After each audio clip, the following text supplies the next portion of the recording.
Okay. I'm going to read a poem I just finished. It's, it's, it's part of a, I won't call it a series, but a gaggle of poems that have some connection to inauguration. The inauguration poems. This is called, now you have to listen carefully, Inaugurations, Augmented, Auguries. Inaugurations, Augmented, Auguries. How much sense you yield to G depends on weight delight bears in soundings, jubilation, whooping and yowling being a bit over the top for a little alliteration, but expressive of expanses of fragrance in a different mode Blake had. At the center, each flower opens to eternity in tonic resolve, despite chaotic avian sky inscription, soul reads in blank January dome. Og and Anak sneak into the poem through the Blake door, along with swarms of vultures rise out of auguries into formations royal with malice, dedicated regimes of pain and demonic release shaped world in self's paralytic image.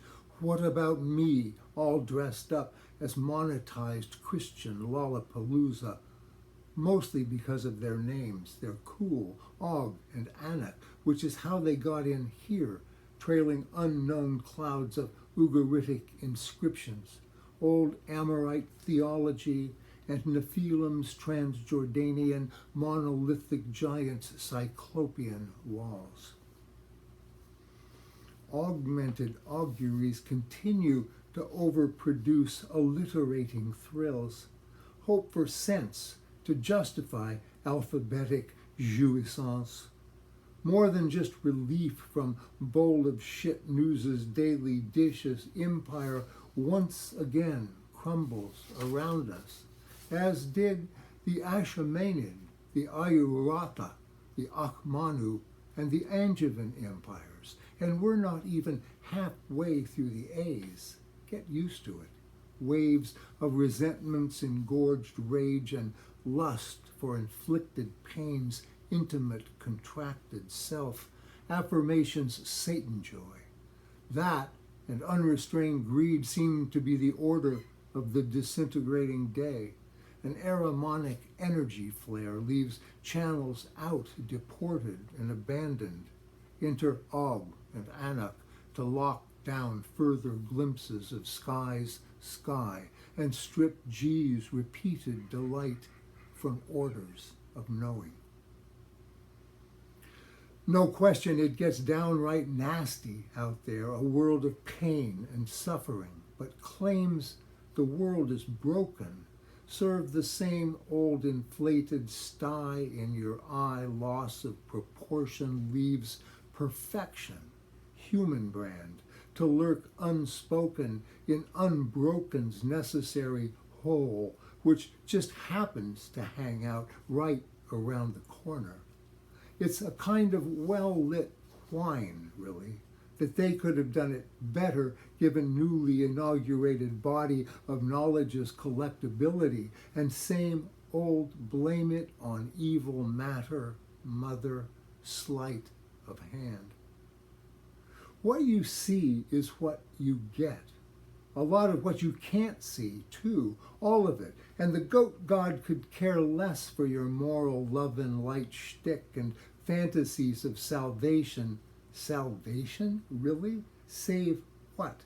Through a body of knowledge? Though the minute knowledge is assigned its body, body experts arrive, elbow knowing, transitive out of the way, and tell you what it means and which whatever came first, as if it was written down a long time ago, and all that remains is to read it and then transmogrify your apocryphon, an obscure arcane ritual known to juice up the gneo-gnostic purple prose solution to some unfathomable metaphysical problem, if that tickles your fancy, and leave the broken world behind on your way to unbroken world, the secret in plain sight, Og and Anak hide behind.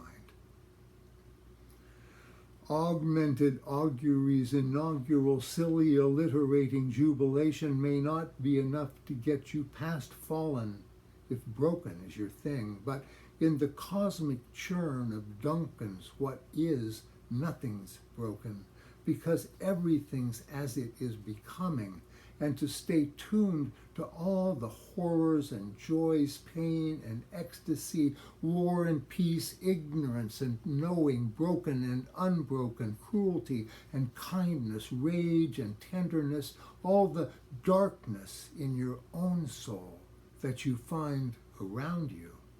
To get beyond that old book's compulsive divisions requires a leap into further's blossoming, augmented, inaugurating fact.